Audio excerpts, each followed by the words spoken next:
Well, thank you, Mr. Chairman. I'd like to thank our witnesses for joining us today. Thanks so much for your perspective. Ambassador Lighthizer, I'd like to start with you. You know, the Department of Treasury's Committee on Foreign Investments in the United States is charged with safeguarding our national security by screening all this inbound foreign investment into the United States to make sure that there's not those connections that will be harmful to the United States.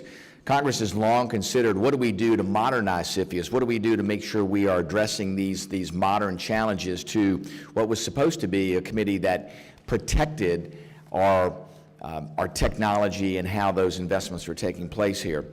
We know recently the Treasury Department determined that CFIUS didn't have jurisdiction to review a PRC firm's transaction of land near an Air Force facility in North Dakota.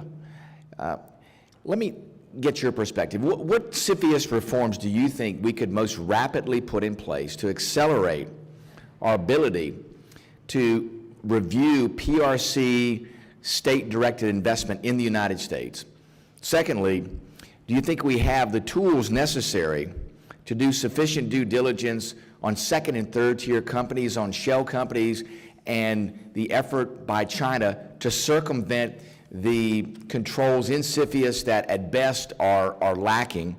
And how concerned are you about the potential gaps that we see today in CFIUS jurisdiction related to new and emerging technologies? This was never intended to cover the rapid acceleration of what we see in areas like autonomy, artificial intelligence. So give us your perspective on those three areas.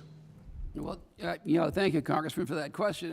I sat on the committee. I was one of the members of the committee as the United States Trade Representative, and I can tell you that we dedicated a lot of our effort to that committee, and on more than one occasion, I was in disagreement with the Treasury Department on whether or not something should go forward. In my opinion, the standard ought to be, as I say, if it's from the PRC, not the world generally, but from the PRC, if you can't demonstrate that it helps the United States, it should not be permitted. It should not be limited to just national security issues. It ought to be economic issues as well.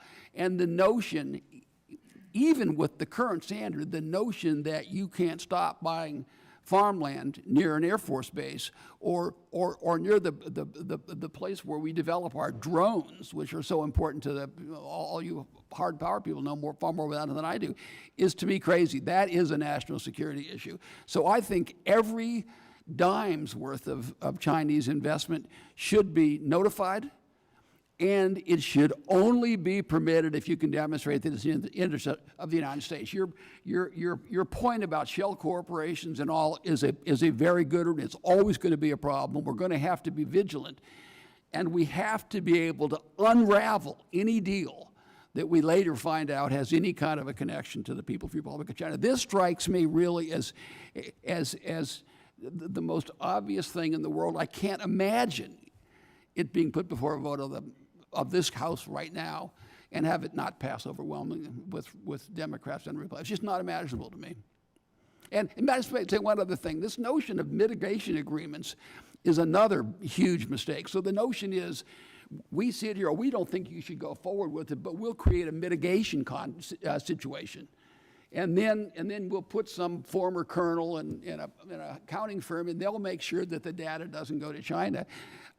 I just don't believe it works. I think it's a mistake.